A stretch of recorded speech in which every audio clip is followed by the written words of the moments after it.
सभी प्यारे भाइयों और बहनों को जय हिंद, वंदे मातरम। तो आज से अपने इसी चैनल पर हम स्टार्ट करने जा रहे हैं डेली बेसिस पर करंट अफेयर्स।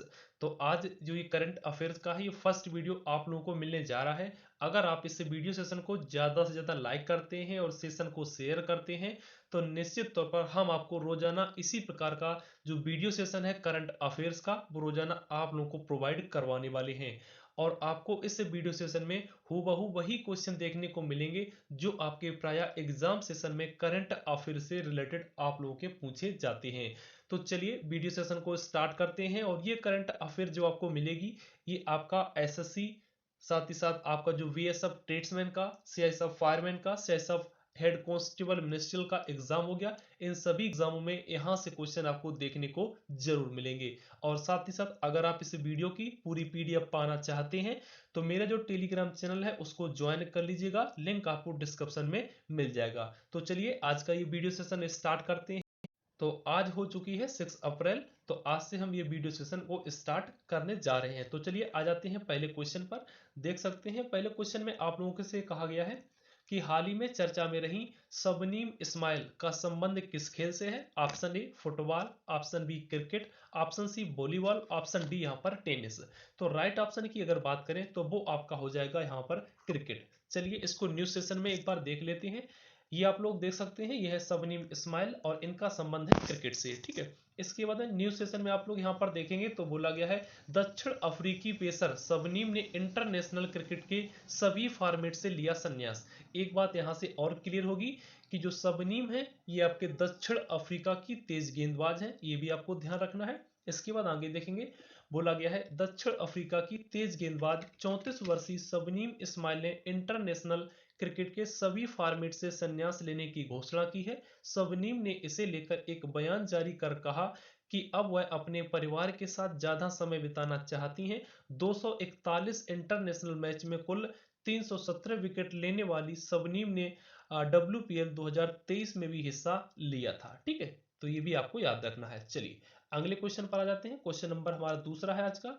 बोला गया है हाल ही में कंवर चहल की मृत्यु हुई, उनका संबंध किस क्षेत्र से है। ऑप्शन ए राजनीति, ऑप्शन बी खेल, ऑप्शन सी गायक, ऑप्शन डी समाज सेवा।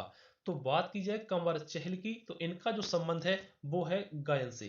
किस क्षेत्र से है? गायन क्षेत्र से, यानी कि ऑप्शन नंबर सी इस प्रश्न का बिल्कुल राइट आंसर हो जाएगा। चलिए इसको न्यूज सेशन में हम देख लेते हैं।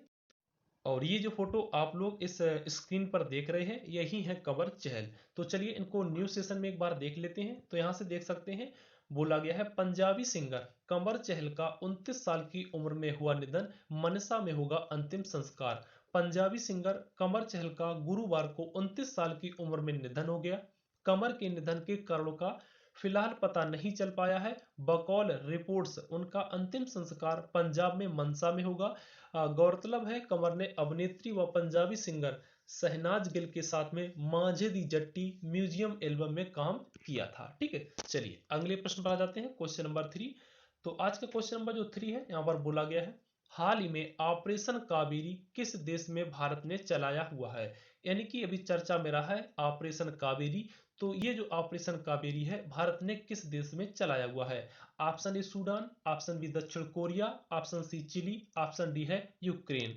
तो ऑपरेशन कावेरी जो भारत सरकार के द्वारा चलाया जा रहा है ये चलाया जा रहा है आपके सूडान में। कहां पर चलाया जा रहा है? सूडान में। तो इस तरीके से ऑप्शन नंबर ए यहाँ पर बिल्कुल राइट आंसर हो जाएगा। चलिए इसको न्यूज सेशन में देख लेते हैं। तो यहाँ से देख सकते हैं हिंसाग्रस्त सूडान से ऑपरेशन कावेरी के तहत अब तक 3862 भारतीयों को निकाला गया। सरकार, भारतीय विदेश मंत्री एस जयशंकर ने ट्वीट किया है सूडान से 47 भारतीयों को लेकर भारतीय वायुसेना का C-130J विमान, यहां से आपको एक पॉइंट और याद रखना है, जो इस ऑपरेशन कावेरी में भाग ले रहा है ये वायुसेना का C-130J विमान है। ठीक है, इसके बाद आगे देखेंगे सऊदी अरब के जेदाह से दिल्ली पहुंचा।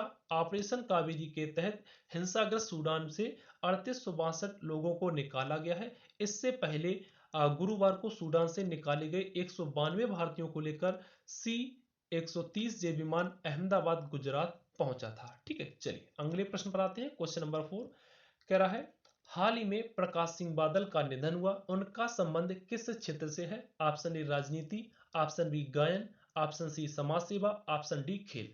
तो प्रकाश सिंह बादल का जो संबंध है वो है राजनीति के क्षेत्र से। तो इस प्रकार से ऑप्शन नंबर ए यहाँ पर बिल्कुल राइट आंसर हो जाएगा। चलिए इसको हम न्यूज सेशन में देख लेते हैं।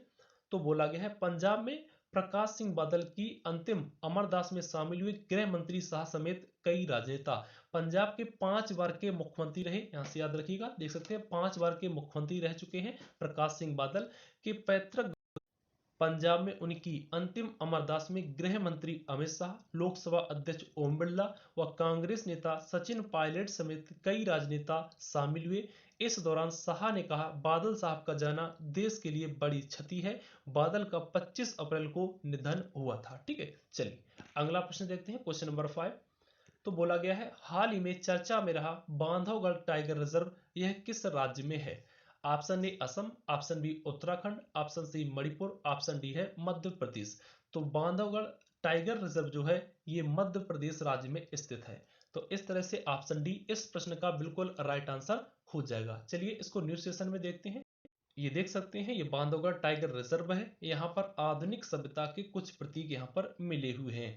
तो यहाँ से न्यूज सेशन में देखेंगे तो बोला गया है एमपी के बांधवगढ़ टाइगर रिजर्व के अंदर मिली 2000 साल पुरानी आधुनिक सभ्यता के अवशेष। पुरातत्वविदों ने बताया है कि मध्य प्रदेश के बांधवगढ़ टाइगर रिजर्व के अंदर कई मानव निर्मित झील तालाब मिले हैं जो संभवतः 1800 से लेकर 2000 साल पुराने हैं। पुरातत्वविदों के मुताबिक इससे प्रतीत होता है कि यहाँ एक आधुनिक सभ्यता रही होगी। इस क्षेत्र में पहली बार तकरीबन 1500 साल पुरानी रॉक पेंटिंग मिली है जो शायद किसी जानवर की है। यानी कि यहाँ पर एक रॉक पेंटिंग भी मिली हुई है जो कि करीब 1500 साल की पुरानी है और ये रॉक पेंटिंग आपकी किसी जानवर की है। ठीक है, चलिए अगला प्रश्न देखते हैं, क्वेश्चन नंबर 6 है। तो बोला गया है हाल ही में चर्चा में है मैतेई जनजाति के संबंध किस राज्य से है। यानी कि चर्चा में जो मैतेई जनजाति है पूछा गया है कि यह किस राज्य से इसका संबंध है। ऑप्शन ए असम है, ऑप्शन बी नागालैंड है, ऑप्शन सी मणिपुर है और ऑप्शन डी है सिक्किम। तो मैतेई जो जनजाति है इसका संबंध है मणिपुर राज्य से। तो इस प्रकार से ऑप्शन नंबर सी इस प्रश्न का बिल्कुल राइट आंसर हो जाएगा। चलिए इसको एक बार हम न्यूज सेशन में देख लेते हैं। तो यहां से देख सकते हैं मणिपुर में हो रहे हिंसक विरोध प्रदर्शनों का कारण क्या है। मणिपुर में गैर आदिवासी मैतेई समुदाय की अनुसूचित जनजाति दर्जे की मांग और आदिवासी क्षेत्रों को संरक्षित वन क्षेत्र घोषित कर वहां से लोगों को निकाले जाने के खिलाफ हिंसक विरोध प्रदर्शन हो रहे हैं। मणिपुर हाईकोर्ट ने राज्य को मैतेई समुदाय की मांग पर विचार करने को कहा था। राज्य में 5 दिन के लिए इंटर सेवा भी बैन हुई है। तो आपको याद रखना है जो मैतेई समुदाय है इसका संबंध मणिपुरी स्टेट से है। ठीक है, चलिए अगले प्रश्न पर आते हैं, क्वेश्चन नंबर 7 है। कह रहा है हाल ही में चर्चा में रहा ध्रुव क्या है। Option A radar, option B drone, option C helicopter, option D है रॉकेट। तो चर्चा में रहा ध्रुव ये है एक हेलीकॉप्टर। क्या है, हेलीकॉप्टर। तो ऑप्शन नंबर सी इस प्रश्न का बिल्कुल राइट आंसर हो जाएगा। चलिए इसका हम न्यूज सेशन में एक बार कवर कर लेते हैं। तो यहां से देख सकते हैं सेना का ध्रुव हेलीकॉप्टर जम्मू कश्मीर में हुआ क्रैश, घायल हुए दोनों पायलट। यानी कि ये एक हेलीकॉप्टर है जो कि जम्मू कश्मीर में यहाँ पर जो है वो क्रैश हो गया है। ठीक है, सेना के अधिकारियों ने बताया है कि सेना का एक ध्रुव हेलीकॉप्टर गुरुवार को किस्सतवाड़ जम्मू कश्मीर के मारवाहा इलाके में क्रैश हो गया है और घटना में घायल हुए दोनों पायलट सुरक्षित हैं। समाचार एजेंसी एएनआई ने क्रैश साइट की तस्वीर सोशल मीडिया पर शेयर की है जिसमें हेलीकॉप्टर एक नदी में गिरा हुआ दिख रहा है। ठीक है, चलिए अगले प्रश्न पर आ जाते हैं, क्वेश्चन नंबर 8 है। कह रहा है हाल ही में चक्रवात मोचा के कहां आने के संकेत मिले हैं। यानी कि चक्रवात मोचा जो है उसके संकेत मिल चुके हैं। पूछा गया है कहां से मिले हुए हैं, ओडिशा से, गुजरात से, पश्चिम बंगाल से या फिर असम से। तो चक्रवात जो मोचा के संकेत मिले हुए हैं ये मिले हुए हैं पश्चिम बंगाल राज्य से। कहां से मिले हुए हैं, पश्चिम बंगाल राज्य से। ठीक है, तो इस तरह से ऑप्शन नंबर जो सी लिखा हुआ है वो इस प्रश्न का बिल्कुल राइट आंसर हो जाएगा। चलिए इसको एक बार न्यूज सेशन में देख लेते हैं। तो यहां से देख सकते हैं बंगाल की खाड़ी में 9 मई तक बन सकता है इस साल का पहला चक्रवात का पूर्वानुमान नहीं है। वहीं चक्रवात की संभावना को देखते हुए ओडिशा सरकार ने तटीय व आसपास के 18 जिलों के अधिकारियों को अलर्ट रहने को कहा है। चलिए अगले वीडियो सेशन के क्वेश्चन पर आते हैं, क्वेश्चन नंबर 9 है। कह रहा है हाल ही में वायुसेना के नए उप बनाए गए हैं? चलिए ऑप्शन देख लेते हैं। ऑप्शन ए है आशुतोष दीक्षित, ऑप्शन बी है शैल कुमार, ऑप्शन सी है राजीव शुक्ला, ऑप्शन डी है अमित कलेजा। तो अभी हाल ही में वायुसेना के जो नए उप प्रमुख बनाए गए हैं वो बनाए गए हैं आशुतोष दीक्षित। तो इस तरह से ऑप्शन नंबर ए इस प्रश्न का बिल्कुल राइट आंसर हो जाएगा। चलिए इसको एक बार न्यूज सेशन में देख लेते हैं। तो यहाँ से देख सकते हैं यही है भारत के नए जो वायुसेना के उप प्रमुख आशुतोष दीक्षित है। ठीक है, तो यहाँ पर देखेंगे बोला गया है एयर मार्शल आशुतोष दीक्षित को वायुसेना का नया उप प्रमुख नियुक्त किया गया है। अधिकारियों ने बताया है कि एयर मार्शल आशुतोष दीक्षित को वायुसेना का नया उप प्रमुख नियुक्त किया गया है और वह वायुसेना के आधुनिकीकरण के प्रभारी होंगे। इससे पहले आशुतोष दीक्षित गांधीनगर गुजरात में दक्षिण पश्चिमी एयर कमान में वरिष्ठ वायुसेना अधिकारी के रूप में तैनात थे। दीक्षित भारतीय वायुसेना में आधुनिकीकरण और आत्मनिर्भर भारत अभियान का भी हिस्सा थे। ठीक है, चलिए अगले क्वेश्चन पर आते हैं। क्वेश्चन नंबर 10 है, कह रहा है हाल ही में ऑल इंडिया रेडियो का नया नाम क्या नामित किया गया है? यानी कि हाल ही में ऑल इंडिया रेडियो का नया नाम यहाँ पर नामित कर दिया गया है। तो उसका नाम नया क्या है? Option A BH13, option B Akashvani, option C Suryavani, option D है वन इंडिया। तो हाल ही में ऑल इंडिया रेडियो का जो नया नाम यहाँ पर नामित किया गया है वो नामित किया गया है आकाशवाणी। क्या किया गया है? आकाशवाणी। तो इस तरह से क्वेश्चन नंबर 10 का ऑप्शन नंबर बी बिल्कुल राइट आंसर हो जाएगा। चलिए इसको एक बार न्यूज सेशन में देख लेते हैं। तो बोला गया प्रसार भारती ने ऑल इंडिया रेडियो की जगह आकाशवाणी नाम प्रयोग करने का किया फैसला। सार्वजनिक प्रसारक प्रसार भारती ने अपनी रेडियो सेवा के संदर्भ में ऑल इंडिया रेडियो AIR की जगह आकाशवाणी नाम इस्तेमाल करने का फैसला किया है। प्रसार भारती के मुख्य कार्यकारी अधिकारी गौरव द्विवेदी ने कहा, यह सरकार का बहुत पुराना फैसला है जो पहले लागू नहीं किया गया था, अब हम इसे लागू कर रहे हैं। तो यहाँ से एक पॉइंट आप लोग और याद रख सकते हैं, अगर आपसे पूछ लिया जाए कि प्रसार भारती के वर्तमान में मुख्य कार्यकारी अधिकारी कौन है, तो वो है गौरव द्विवेदी। कौन है? गौरव द्विवेदी। तो आपको ये भी यहाँ पर याद रखना है। चलिए अगले क्वेश्चन नंबर 11 पर आ जाते हैं। बोला गया है हाल ही में फ्रांस के वेस्टल डे परेड के प्रमुख कौन बनाए गए हैं? Option A Boris Johnson, option B Putin, option C Andy Jassy, option D है नरेंद्र मोदी। तो हाल ही में फ्रांस के वेस्टल डे परेड के जो गेस्ट ऑफ ऑनर बनाए गए हैं वो बनाए गए हैं श्री नरेंद्र मोदी जी। तो इस तरह से ऑप्शन नंबर डी इस प्रश्न का बिल्कुल राइट आंसर हो जाएगा। चलिए इसको एक बार न्यूज सेशन में देख लेते हैं। तो यहां से देख सकते हैं पीएम मोदी होंगे फ्रांस के वेस्टल डे परेड के मुख्य अतिथि। प्रधानमंत्री नरेंद्र मोदी ने 14 जुलाई को फ्रांस के वेस्टल डे परेड में मुख्य अतिथि बनने का फ्रांसीसी राष्ट्रपति इमैनुअल मैक्रो का निमंत्रण स्वीकार कर लिया है। पेरिस में होने वाली परेड को लेकर सरकार ने कहा, भारतीय सशस्त्र बलों का एक दल फ्रांसीसी बलों के साथ परेड में हिस्सा लेगा। मैक्रो ने हिंदी में ट्वीट कर खुशी जताई है। ठीक है, तो चलिए आज के हम सेकंड लास्ट क्वेश्चन पर आ जाते हैं। तो ये देख सकते हैं क्वेश्चन नंबर 12 है, कहा गया है अंतरराष्ट्रीय एक दिवसीय क्रिकेट में सबसे तेज 5000 रन किसने बनाए हैं? Option A Babar Azam, option B Joe Root, option C है विलियमसन, ऑप्शन डी है विराट कोहली।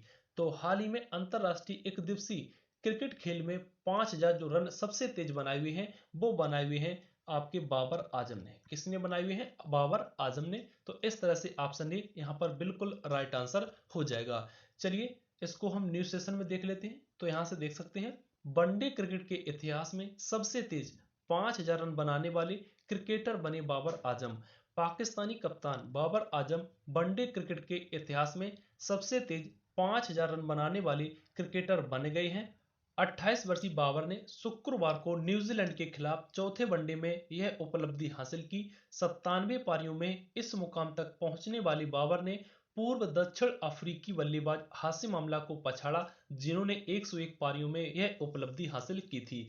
यानी कि दक्षिण अफ्रीका के पूर्व बल्लेबाज हाशिम आमला ने 5000 रन बनाने में 101 पारियों का यहां पर इस्तेमाल किया था। वहीं कुल 97 पारियों में क्रिकेटर जो बाबर आजम है उन्होंने 5000 रन बनाने का जो आंकड़ा है उसको पार कर लिया है। ठीक है, चलिए आज के लास्ट क्वेश्चन पर आ जाते हैं। तो आज का लास्ट क्वेश्चन है क्वेश्चन नंबर 13। और अगर आप लोगों को ये पूरा वीडियो पसंद आता है, आपको लगता है कि डेली बेसिस पर आप लोगों के लिए करंट अफेयर्स का वीडियो यहाँ से मिलता रहे, तो हमें इसी वीडियो के कमेंट बॉक्स के माध्यम से जरूर बताइएगा। और अगर आप मेरे इस चैनल पर पहली बार जुड़े हुए हैं तो चैनल को सब्सक्राइब करके बेल आइकन जरूर प्रेस कर लें, ताकि करंट अफेयर्स का जो नोटिफिकेशन है वो आपके पास समय पर पहुंच सके। और अगर आप इस वीडियो की नोटिफिकेशन के साथ साथ पीडीएफ भी पाना चाहते हैं तो मेरा जो टेलीग्राम ग्रुप का चैनल है उसको ज्वाइन जरूर कर लीजिएगा, लिंक डिस्क्रिप्शन में मिल जाएगा। तो चलिए आज के लास्ट क्वेश्चन पर आ जाते हैं। क्वेश्चन नंबर 13 है, कह रहा है खेलो इंडिया यूनिवर्सिटी खेल की शुरुआत किस राज्य से हुई है? Option A Uttar Pradesh, option B Gujarat, option C Haryana, option D है उत्तराखंड। तो हाल ही में खेलो इंडिया यूनिवर्सिटी खेल की जो शुरुआत हुई है वो हुई है उत्तर प्रदेश राज्य से। कहां से हुई है? उत्तर प्रदेश राज्य से, यानी कि ऑप्शन नंबर ए इस प्रश्न का बिल्कुल राइट आंसर हो जाएगा। चलिए इसको भी एक बार न्यूज सेशन में देख लेते हैं। तो यहां से देख सकते हैं उत्तर प्रदेश के लखनऊ में खेलो इंडिया यूनिवर्सिटी गेम्स की हुई शुरुआत। लखनऊ उत्तर प्रदेश में शुक्रवार को खेलो इंडिया यूनिवर्सिटी गेम्स की शुरुआत हुई। इस दौरान राज्य के मुख्यमंत्री योगी आदित्यनाथ और केंद्रीय खेल मंत्री अनुराग ठाकुर ने खेलो इंडिया यूनिवर्सिटी गेम्स का लोगो, शुभंकर, जर्सी, मशाल और गन का शुभारंभ किया। ठाकुर ने कहा कि कभी यूपी दंगों के लिए जाना जाता था, लेकिन अब दंगलों के लिए जाना जाएगा। यानी कि आप लोगों को इतना याद रखना है कि यूनिवर्सिटी जो गेम्स की है उसकी शुरुआत हो चुकी है और ये शुरुआत आपके उत्तर प्रदेश राज्य से हुई है। तो आज का वीडियो सेशन हमारा कैसा लगा इसके बारे में कमेंट बॉक्स में लिखकर जरूर बताइएगा। साथ ही साथ चैनल पर पहली बार जुड़े हैं तो चैनल को सब्सक्राइब जरूर कर लीजिएगा। मिलेंगे आप लोगों के साथ में कल के करंट अफेयर्स की वीडियो के साथ में। तब तक अपने सभी प्यारे भाइयों और बहनों को जय हिंद, वंदे मातरम।